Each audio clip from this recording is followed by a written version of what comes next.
Përshëndetje përsëri miq, takohemi në këtë pjesë tonën të Albania Newscast. Do flasim për protestët, të gjithë skenarët dhe kam avokatin e njohur Altin Goxhaj për të ndalur të gjithë detaje, një nga njerëzit që është anatemuar, është kritikuar, por është dhe vlerësuar për gjithë situatë që po ndodh ditët e fundit. Altin, faleminderit.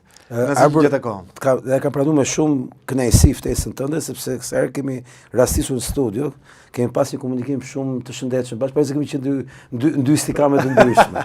Edhe kam vlerësuar dhe ta kam thënë edhe herë tjetër. As diskutohet, edhe mua më ka ardhur mirë sepse ti gjithmonë mbetesh te argumenti, nuk e kalon asnjëherë në nivele të tjera, kjo është gjë e mirë. Nuk na takon neve. Absolutisht. Altin, si ke parë gjithë situata që po krijohen, skenarët, Rama që po thot agjentura iraniane, çfarë po ndodh? Ta qartësojmë pak opinionin. Tash ti je djalë i ri, po unë jam i çik i vjetër. Në vitin 90, Ramiz Alia, kur filluan këto gjërat, thoshte imperializmi amerikan, agjentët e kapitalizmit, janë të njëjtat slogane. Duket kjo parti kur plaket dhe i vjen gordhja, që ringjallet prapse çon gjithmonë nga hiri vet, ka të njëjtën leadership dhe të njëjtën sjellje. Domethënë, vuan nga njëjta simptom që ka shkuar në ADN. Dhe unë besoj dhe jam i bindur për këtë gjë që i ka ngordhja, në kuptimin më literal të fjalës ngordhja, sepse kjo parti ka vdekur kohë përpara, por ky është momenti i dekompozimit. Kjo nuk është parti shtet, si thënë, kjo është shtet parti. Kjo ka në fillim partia gëlltiti shteti, pastaj shteti gëlltiti partinë, sepse krijoi një përbindësh. Kjo nuk ka një strukturë politike si parti, ka një strukturë politike si shtet. Domethënë, kjo është kthyer në njësoj si në kohën e komunizmit, ku partia ishte shteti dhe shteti ishte partia, po në thelb, në atë kohë vetë partia dhe shteti ishin një e vetme. Dhe ne konsideronim parti shtet.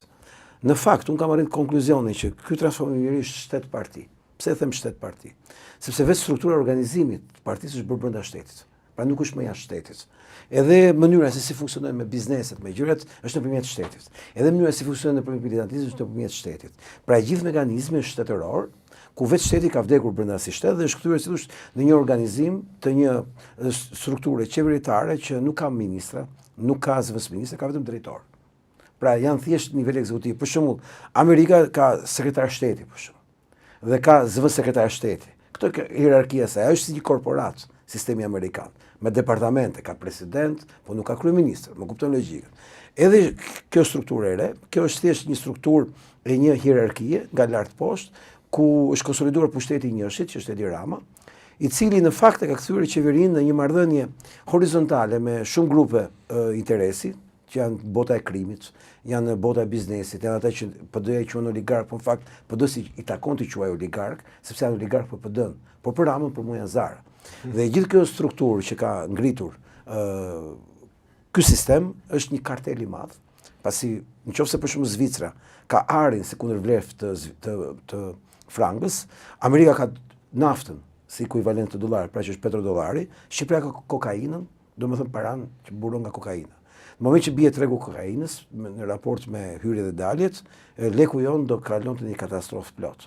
Pra ne jemi ekonomia e një karteli. Dhe ky kartel, për shkak se ka pas avantazhe shumë të krijuara nga familja Soros, për shkak se dhe vetë ky kartel është krijuar nga familja Soros, në momentin që ka fituar presidencën Donald Trump, ka marrë një goditje, si thosh, totale, dhe në këtë moment shpërbërja, që pasohet nga shumë faktorë dhe nga shumë shkaqe, sjell që ky kartel të jetë një krizë ekzistence, por duhet kujtoj faktin që karteli ka rregullat e veta. Që do thotë? Në kartel nuk ka prishje marrëveshjes nëpërmjet shkarkimeve apo dorëheqjeve. Në kartel o futesh në burg, o vritesh, o ekzekutohesh, ose arratisesh derisa të ekzekutohesh ose të futesh në burg. Unë nuk besoj që Rama do shoh në herë qelinë e burgut me sy, sepse do ekzekutohet para se të arrijë qelinë e tij. Deklaratë fortë kjo, Altin.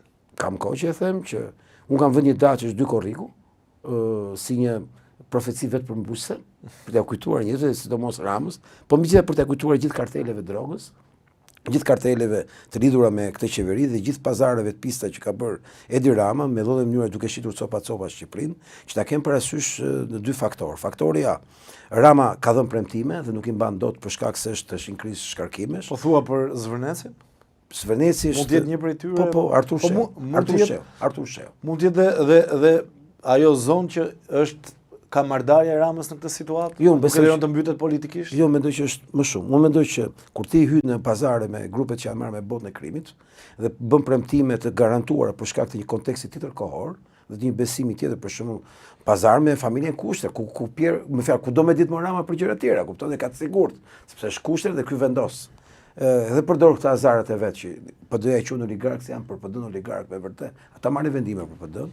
Në këtë lloj logjike, koncepti im është që Artur Sheu si personazh filmash me mafje, në moment që do ishte në një tratativ të tillë, ku në një tokë ku ai ka aksione, do të ndërtojnë 10.000 apartamente. Kjo është shifra. Po, për kace. Unë kam qenë vetë atje. 10.000 apartamente kërkojnë shumë para. Vila, dhe unë nuk e besoj këtë historinë e Katarit fare. Domethënë, parat që investohen nuk janë thjesht parat Katarit, janë para që vinë nga gjitha burimet. Një nga aksionerët është dhe Artur Sheu. Po Artur Sheu për të gjetur këto para, për të investuar, do lidhet me grupe të tjera si puna vetes vet. Në moment që prishet ky pazar, karteli i Arubës që është fort. Pikërisht po e pagzojmë. Në moment që Rama anullon projektin, pse do ta anulloj thua? Po, do të riqet familja Kushter, është e sigurt që do të riqet. Në fakt nuk është e përfshirë. Në mënyrë direkte po. Jo, nuk është sakt. Në moment që të riqen, për shkak të zhurmës dhe efekteve që ka ajo zhurmë në Kosovë për familjen Trump, sepse familja Kushter, familja Trump është familja Trump, nuk është e njëjta familje. Në atë moment Aruba ka vetëm një rregull të artë që i zgjidh problemet, eliminimi, ekzekutimi i palëve, të cilat të prishin pazare ku përfshihen shumë para. Dhe kjo nuk është në një rast, siç është Vërneci, kjo është gjithë rastet e Shqipërisë. Pra Rama fatkeqësisht në moment ka shumë armiq dhe një miku im Shpendgashi përdor fabulën e Skarit, ke Luani Mbret, pasi këto janë fabulat e Brezit më poshtë me herë, kam fabula të tjera, që thotë që përshëndesim Shpendin, nga Romik. Edhe unë du fort, dhe sipas Shpendit është fabula e Skarit, do të hajnë hienat e veta. Ti e di si përfundon Skari, nuk e vret si thosh Simba. Po kjo mund të ndodhi politikisht, se kemi Elisa Spiropalin që kanë prehur shpatën. Unë besoj që elementet politike janë më tepër të lidhura me marrëdhënie ndërkombëtare. Domethënë, është më tepër influencë ndërkombëtare. Pra, lëvizjet ka Elisa një influencë të tillë? Unë besoj që tipa si Elisa përdoren nga influenca ndërkombëtare për të zgjidhur ca probleme gjigante që janë krijuar në rajonin tonë nga Edi Rama. Të tipit? Edi Rama, për shkak se fitoi Donald Trump zgjedhjet në 2024 dhe mendoi që mund ta blinte familjen Trump, investoi jashtëzakonisht shumë derisa mori një shpull në shkurt të 2025-s, kur ishte një darkë e J.D. Vance të Myni dhe u ftuan miqtë e Amerikës. Ai kishte marrë ftesë që kishte rregulluar Richard Grenell. Dhe këta zarat që do ta them gjithmonë këtë, këta zarat e Ramës që PD-ja i quhen oligark, janë oligark për PD-n. Ata vendosen për PD-n. Dhe anullimi i ftesës që u bë atij ishte një mesazh që ti nuk e blen dot familjen Trump. Ishte një mesazh që ti nuk e blen dot Amerikën, ti je një zog i quqe Soros, ne e dim se kush je ti, dhe Rama ka bërë çmos që ta shpëtojë veten nga ky realitet. Dhe ju e mbani mend që në dhjetor u dha 90 ditë kohë nga Departamenti i Shtetit për Ballkanin Perëndimor, apo jo. Dhe ky countdown u ndërpret në momentin që filloi lufta në Iran, për shkak se Shqipëria u bë pjesë e aleancës amerikane, të ti e di që në tilla raste kur ka një luftë ndalojnë gjithë veprimet e tjera sepse ka prioritete të tjera. Ky countdown sapo të bëhet paqja me Iranin rifillon. Problemi është që Rama në gjithë histori, si thosh, ishte detyruar të bënte disa gjëra që janë jashtëzakonisht shumë të rrezikshme, që janë krejtësisht kriminale në një aspekt tjetër, por që ishte vetëm shpëtim sipas tij që mund të shpëtonte dhe u zhyte më keq. Dhe ai e kaloi të gjithë vezët e tij, që në një sport vetme. Parimi që mëson Sorosi, njerëzit e Sorosit është sportet vezët ndajnë sporta të ndryshme. Ai u detyrua kur pa që i kishte gjitha rrugët e mbyllura të hidhte gjitha vezët në sportin e Tel Avivit dhe të Izraelit. Dhe një pjesë që i kanë Francë që nga origjina e tij. Dhe ti e di, të gjithë që kanë ardhur nga Franca i kanë bërë dëm me Shqipërisë, me Enver Hoxha, me Sali Berish, me Fatos Nano, me Edi Ram, gjitha që vinë nga Franca. Po si ka mundësi Altin, meqense preke këtë, ti e njoh si mirë histori, si ka mundësi njerëz që kanë këtë backgroundin frankofon gjithmonë katapultojnë në nivele të larta. Po sepse Shqipëria është në zonë. Cila është kjo lidhje? Është në zonën e Francës, për shkak se Serbia dhe Greqia janë aleatë e Francës. Dhe gjithmonë Shqipëria ka qenë në kontrollin e Serbisë dhe Greqisë. Gjithmonë. E ka shpjeguar Pashiç këtë gjë që në miqit e zetën. Që e pranojmë Shqipërinë pavarur, por me kushtet e dobët dhe palumtur. Por duhet të kemi shumë frikë që mos jale aleat madh. Siç e gjeti në 99-ën, që u shpëtu Kosova, apo që ishte Amerika. Siç e gjeti në 1939-ën, që erdhi Italia fashiste dhe e zgjidhi. Siç erdhi Gjermania naziste, që e zgjidhi. Domethënë, kur Shqipëria gjendi aleat më të fortë, këta zhbëhen edhe Greqia dhe Serbia. Sa herë që Shqipëria nuk ka aleat, ta e marrin në kontroll. Herë njëri, herë tjetri, si me rotacion, siç u vjen koha dhe regjimet përkatëse. Po Franca është ajo që është si thosh Evropa që mbulon Shqipërinë, pasi gjithmonë aleatët tanë natyrshëm, gjermanët, austriakët, kanë qenë humbës dhe nuk kanë pasur dot. Ne mos harrojmë që pavarësinë e kemi marrë nëpërmjet influencës parë austro-hungareze dhe pastaj me vendim amerikan. Problemi qëndron që një vend si joni, sado ne të jemi sovranistë, siç jam unë për shkak që duhet të jemi pavarur nga të gjithë tjerët, është si tallesh me veten. Ne jemi republikë e krijuar nga ambasadorët. Pra, duhet nga brenda, po duhet edhe që nga jashtë. Dhe Rama mendon që nëpërmjet historisë të tij franceze dhe tashmë të gjitha vezët i ka futur një shport janë në Tel Aviv dhe i ka dhënë gjithë Shqipërinë tashmë Izraelit në dispozicion si vend dhe ka menduar që të shpëtojë. Me këtë skem që ka bërë ai, ka shkatruar gjithë gjeopolitikën e rajonit. Pse ka shkatruar? E para punës shkatrimi i portit Durrësit është një nga goditjet më të mëdha gjeopolitike që është bërë Shqipërisë ndonjëherë. Pasi edhe Gjermania është, si thosh, vendi numër 1 kundër Ramës për shkak të shkatrimit gjeopolitik të vlerave që ka Shqipëria rajon. Nuk ka interes monetar në Durrës? Dgjoj, para është thelbësore gjithmonë. Nuk ka ca gjëra që mbi para. Është perspektiva. Domethënë, unë besoj që gjeopolitika fillon në fillim të shekullit kaluar dhe është e njëjta dhe vazhdon. Nuk ka ndryshuar. Pra jemi gjeopolitikën e luftës së parë botërore, unë kështu e shoh. Edhe Greqia dhe Serbia me Francën janë aleat natyrshëm të luftës së parë botërore. Edhe Shqipëria, Kroacia, Kosova aleat natyrshëm të Gjermanisë dhe dikur të Austro-Hungarisë. Më kupton për shkak se ti e kupton që ajo aleancë ushtarake një vimësi. Fiks. Ndërkohë, raporti i Turqisë me Gjermaninë dhe raporti i Greqisë me Francën kanë përcaktuar dhe interesat e mëdha gjeopolitike. Shqipëria ka shkatruar të gjithë ekuilibrat gjeopolitik të rajonit. Ti marrë me radhë. Shqipëria ka pas një përcaktim nga NATO, në këtë rast nga Amerika, që Turqia du të merrte me asistencë ushtarake për Shqipërinë. Ti e di që trajnimi kuadrove, shkollimi kuadrove, asistenca ushtarake etj, ku një nga pikat më thelbësore dhe më dush ka qenë Pashalimani. Ti e di që sot Pashalimanin e kontrollon Izraeli. Kompania Kajo e Ron Jeffet konsiderohet një bazë ushtarake izraelite në Mesdhe. Ki e ke parasysh që një nga podcastet më të njohura amerikane që merret me çështje sigurisë në rajonin tonë, që është një vajzë me origjinë turke, Sibiane ka emrin, ka bërë një deklaratë shumë të rëndë dhe shumë të fortë, ka thënë që Sazan, 1/3 e Sazanit do të jetë një bazë ushtarake e fshehur si një stacion meteorologjik e Izraelit. Dhe ti e di që familja Kush është familje më shumë izraelite se amerikane. Po. Nga ana tjetër, ne e dim shumë mirë vlerën që ka Sazani, si me qenë Hormuzi i Adriatikut. Apo jo. Ndërkohë që ne e dim shumë mirë që lëvizjet e gjeopolitike të Ramës në raport me intereset ushtarake kanë që organizuar gjithë manualet e NATO-s në Europë. Gjermania është më e prekura. Se mi futur në konflikt me Turqinë. Çdo më thënë, një bazë izraelite që riparon anjet greke, Qipriotet Veriut, izraelite dhe italiane, që italiane është për mbulesë, në fakt e ka futur Shqipërinë në zonën e përplasjes ushtarake midis Turqisë, Izraelit dhe Qipros dhe Greqisë për shkak se do kemi një përplasje shumë të madhe në vitet në vijim për çështën e zonës naftëmbajtëse të Mesdheut, që është në kufi me Turqinë, me Izraelin. Ertin, pyetje, si ka mundësi Rama ka bërë gjithë këtë rrëmuj, gjithë lëmsh, siç e quan ti, dhe nuk ka patur një kontroll ose dikush që t'i thotë stop. Kush ose Shtetet Bashkuara të Amerikës. Okej, kush e ka kontrolluar gjithmonë çikukarët Donald Trump, interesat amerikane në rajon? Izraeli. Si? Për shkak se Amerika dim shumë mirë, lobi sionist është shumë i fuqishëm, dhe ne dim shumë aq mirë që gjithë veprimet e luftës në Iran janë lidhura me Izraelin, apo?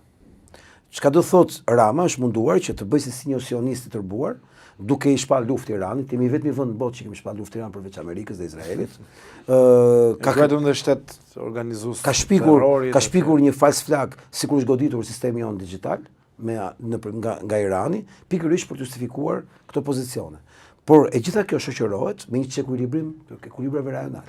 Çka do thot mezi presin të gjithë që Rama të bjerë, apo do të më dhënë një çik dorë nga gjitha anët. Në përjashtim të Izraelit me këtë që po. Edhe Francës. Edhe Francës. Janë aq të forta sa ta mbajnë të kaloj këtë dallg? Jo, është e pamundur për shkak se për të marrë pushtetin duhet dhe autoritet, po duhet edhe pushtet. Rama ka humbur autoritetin dhe pushteti është i përgjysmuar, ka vetëm forcën. Në këtë moment Rama qëndron në këmbë vetëm me forcës. Do thotë që nuk e beson më njëri, nuk e do më njëri, dhe ti ke parë që dhe protesta ka fëmijë socialistësh pafund. Kam qenë pothuajse për ditë. Cilat janë skenarët? Ikën Rama thotë ti, data 2 korrik është afati i fundit, për çfarë ndodh me Shqipërinë? Vjen PD-ja apo vjen një parti e re? Vjen Berisha? Nuk i kën Rama pa Berishën dhe nuk i kën Berisha pa Ramën. Kjo është e sigurt, çështja e ditësh, javësh mund të jetë diferenca. Berisha në mendimin tim i punon vetëm gjysma e njerëz anë trurit, sepse po ti punonin të dyja, do kuptonte që do ishte fati tim më i madh historik të Dorëçit tani. Do dilte më nder nga historia. Do dilte si një person që po i hap rrugën e rënies Ramës. Pra do duart trokite. Pra do ishte një person i cili do fitonte pikë. Pikët e tija sot janë më të rënuara se kurrë. I ka ngritur grupi besnikëve dhe arroganca që e ndoqi para se të ndodhin protestat, ishte një anti-Trumpian i quajti, trumpist, protestues. Jo, se kam vetëm protesta. Ai ishte si thosh tipike e PD-s që s'di çfarë të bëj dhe gjithmonë. E me armët kimik. Ditën e parë ishte pro armëve, ditën e dytë u bë kundër armëve. Vajti atje për zonë njerëzit të tjerë. Tani problemi i Berishës është ky që Berisha në këtë vështrimin tim nuk është në gjendje ta shohë realitetin se punon thash vetëm gjysma e njerëz anë trurit. Po ti punonin të dyja siç kanë punuar dikur, ai do kishte bërë një gjetje të mrekullueshme për dal nga skena me nder, sepse do trajtohej si një tërheqje për të mirë.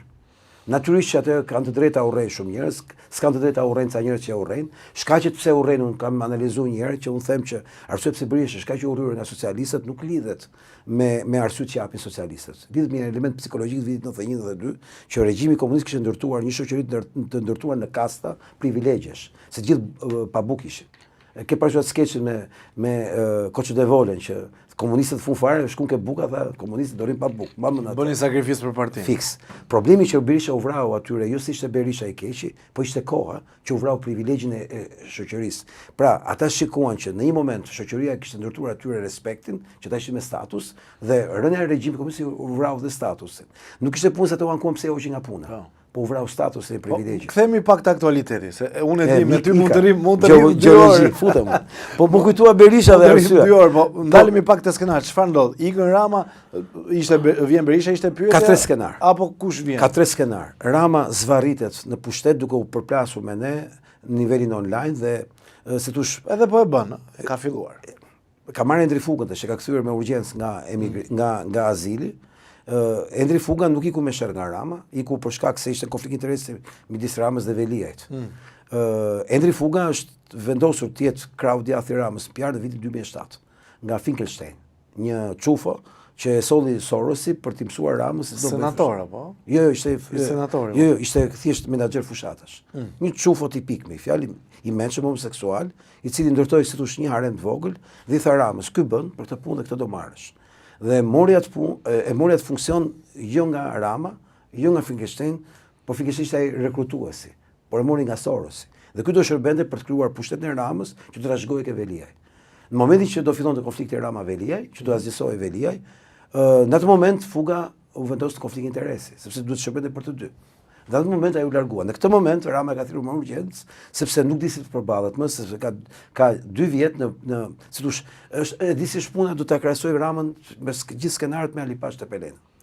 Ti nuk e njeh mirë Ramën, po e njoh nga afër dhe e di që ai Alipash Tepelen ka arketipin e tij. Alipash Tepelen ka qenë një nga njerëzit që ka bërë më shumë dëme historisë kombit tonë në historinë e të 2000 viteve të fundit. Disa e vlerësojnë në diplomaci, ha. Po të shpjegoj diplomacinë e tij që është e Ramës. Alipash Tepelena ka qenë, si thush, njeriu që çau e pirin mes. Arsye pse ne kemi ngelur gjysë e piri arbër, është vetëm Alipash Tepelena. Ai e çau e pirin mes. Ai prodhoi revolucionin grek dhe jo shqiptar. Sepse ai shkatroi të gjithë ekosistemin e kohës, e cila u shoqërua pastaj me produktet e tija. Dhe nuk u bashkua me Bushatlin, qofse më lejon ta shtoj që mund të krijoni një Shqipëri të madhe. Nëse do bashkoj me Bushatlin. Për mendimin tim, për ata që din historinë. Për mendimin tim ishte një bastard i cili kishte aftësi dhe inteligjencë për të sunduar. Kishte dinakrin. Po, por diplomacia e tij që mbahet shumë e famshme, në fakt ishte diplomacia anti-shqiptare. Ishte në dëm ton, ishte për mbijetesën e tij. Dhe përfundoi vrarë nga të vetët. Pra skari nga hienat. Ti e di që e kanë tradhuar të vetët. Dhe koncepti është që ky person prapë me Francë. Prapë me Francë ishte lidhur, apo jo? Napoleonin në kohë. Ky e çau Shqipërinë e vërtet, që ishte edhe e piri brenda. Dhe në këndvështrimin tim Rama në skenarin e parë do të zvarritet derisa të shkatërrohet. Mund të zvarritet deri në 2 korrik, mund të zvarritet deri në 2 gusht, mund të zvarritet deri në 2 shtator, mas edhe 2 tetor. Ose gjithë mandatin. Po të shpërthej një moment. Pra nuk e mbyll dot. Nuk do t'i mbi, jo, po s'bëhet fjalë. Ai ka me ditë mbase, me javë mbase, Edhe në qoftë se nuk do ta kishte me ditë dhe me javë, në çfarë do lloj formati ishte, ai është vetëm në dekadencë. Është në dekadencë. Ka filluar rënja, po. Sepse Skenari dytë kush ka shkuar nga që ka shkatruar gjeopolitikën e rajonit, ka shumë armiq. Nga që është futur në botën e pisë të Arubës, ka dhe halle tjera ekzekutivi. Nga që është futur në halle të tjera të ndarjes së parave, të investimit në duar të tjera, mund të heqin qafë edhe vetë për t'i marrë lekët. Pra këto gjëra mos i mendo si të pamundura. Jo. Dhe struktura e kartelit i ka. Asgjë nuk përjashtohet. Tani, mos harro shërbimet inteligjente dhe luftën që ka Turqisë. Shqipëria ka një marrëveshje të vitit 1924, që është marrëveshja e përjetshme e miqësisë, që është nënshkruar nga qeveria e asaj kohe me Turqinë dhe vazhdon prej kohësh. Dhe ka qenë dhe kohë komunizmit, sa për dini. Në këto marrëveshje ai ka shpallur luftë de facto Turqisë. Sepse aleanca e tij ushtarake me Izraelin, me asetet që ka investuar Turku në Shqipëri, përveç se konstruojnë tradhti, ka shkatruar dhe ekosistemet ushtarake të rajonit. Dhe në këtë kuptim, duke dhënë dhe gjithë bazat për t'i bërë resorte turistike, mund t'i vijë keq edhe nga shërbimet huaja, më kuptove logjik. Nga çdo anë mund t'i vijë, po mund t'i vijë dhe një avni Rustem shqiptar. Mos u habit për këtë gjë. Mund t'i vijë nga çdo anë dhe nga të vetët, mund ta heqin qafë edhe të vetët, për shkak se po i merren qafë gjithë. Në këtë situatë, gjithë njerëzit po kuptojnë një gjë, ky është bërë një barr për të gjithë. Çdo thot, është bërë barr edhe për pazaret e veta, është bërë barr edhe për menaxherët e punëve të veta, është bërë barr edhe për të tjerët, pra është një barr që është në dekadencë, sepse kostoja që ka krijuar ndërkombëtare edhe Amerikës, po në këtë rast po ja krijon Izraelit që i dha gjithë Shqipërinë dorë, është në Shqipëri për të parë ka lindur një armiqësi që s'ka ekzistuar kurrë me Izraelin. Sepse kanë kuptuar që ligjet që po bën Rama, që çdo tokë bujqësore shqiptare do të jetë në duart ekskluziv vetëm të izraelitëve dhe të asnjë kujt tjetër, asnjë shqiptari, të asnjë anglezi, të asnjë italiani, me ligjin e ri të shitjes tokave që është shkruar vetëm për ta blerë izraelitët, për shkak se struktura e blerjes tokës përcaktohet që asnjë investitor i huaj nuk vlen të blejë më pak se 2 hektar. Ky ka bërë një strukturë shitje toke 2 hektare poshtë. Të vetmit që blenë 2 hektare poshtë janë izraelitët se blenë si atar familje. Pasi ekonomia e tyre bujqësore përcaktohet nga kooperativat. Pra bën 100 familje bashkë, nga 10 anëtarë secila, blen nga ngasur toke, ndërtohet ferma që nuk e bën dot asnjë investitor tjetër përveç izraelitëve.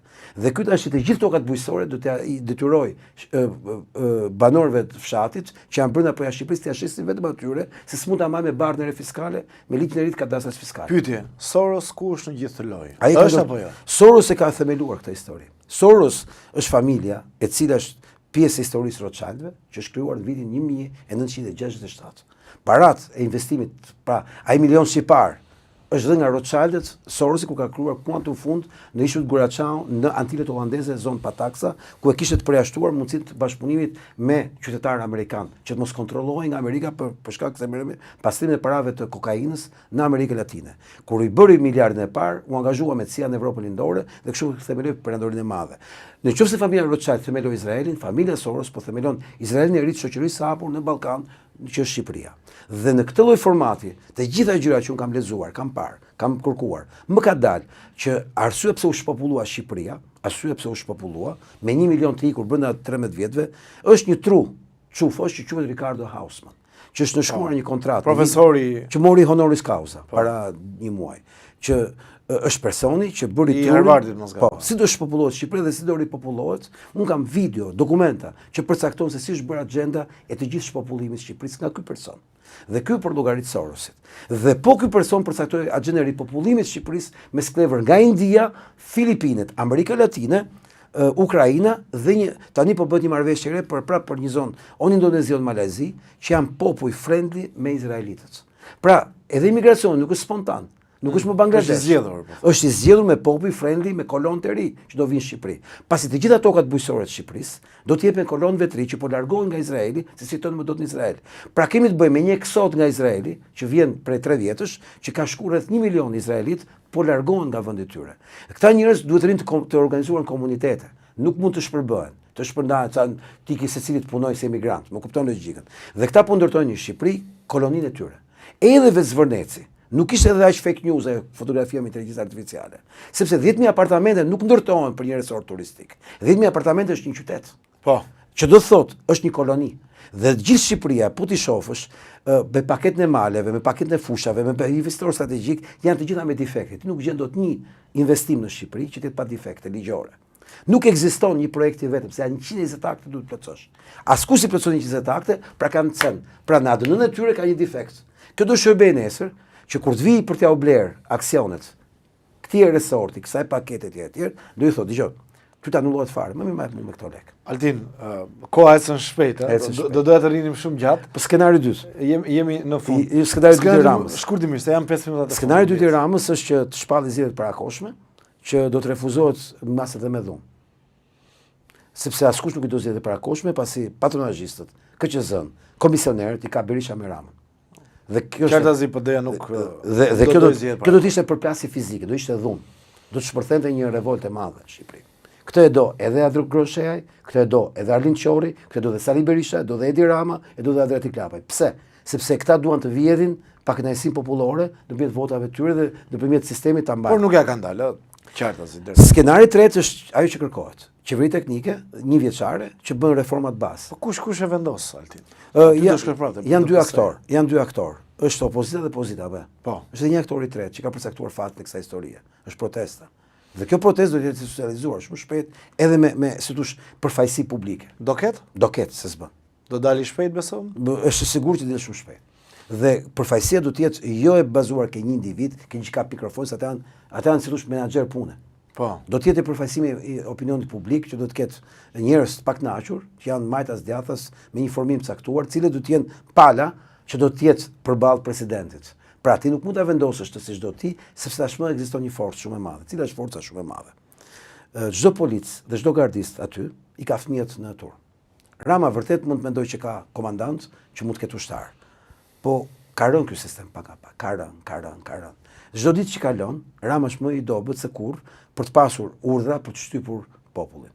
Populli për herë po vret frikën, ju e keni vënë. Ndërkohë që po mësojnë që nuk kanë më të ardhmë me Shqipëri. Pra, është kthyer në jetë vdekje. Një qytetar shqiptar kupton, po ndajti Rama dhe këtë herë, ata nuk kanë më perspektivë Shqipëri. Ma kanë thënë këtë jetë vdekjes, disa organizatorë dhe i kanë thënë, kjo është vetëm për jetën, nuk është për vdekjen. Kam si Jo, dakord, kuptimi i jetës vdekjes. Kjo është vetëm jetë për, domethënë është për jetën. Nuk kemi alternativë përveç se të fitojmë. Po. Nuk kemi alternativë tjetër. Alternativa që të mos fitojmë është të zhdukemi nga ky vend dhe ky vend mos ekzistojmë.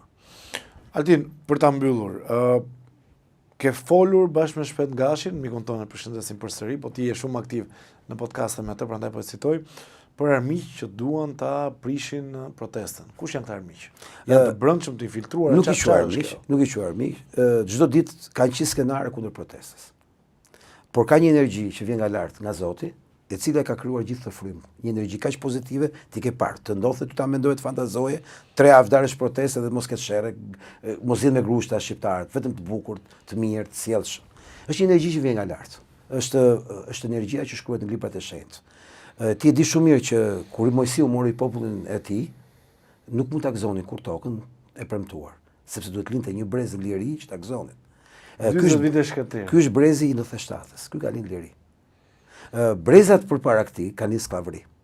Dhe ata 67-s që prishë kisha xhamia vuajtën në komunizëm si brez, u dogjën. Ata që bën 97-ën vuajtën dhe ja ku jemi sot, dhe humbëm jetën tonë. Ky brez është ai që është i bekuar. Dhe këta e kanë fatin e madh dhe kanë Zotin me vete. Dhe harroj që 3 javë Zoti t'i ka dhënë dhurata kaq të bukura këtyre që të tallet mas 2 javësh tjera. Jo, këta kanë sigurt fitoren dhe nuk kanë rrugë tjetër. Këta duan të rrinë Shqipëri, po jo vetëm këta të rrinë Shqipëri, po kur ta mësojnë shqiptarët që janë jashtë shtetit, çfarë pasuri është Shqipëria, se nuk e dinë, është treguar si ferr, ky është vendi më i mirë në botë, prandaj duan ta kthejnë koloni, njerëzit do kthehen në Shqipëri dhe do investojnë në Shqipëri.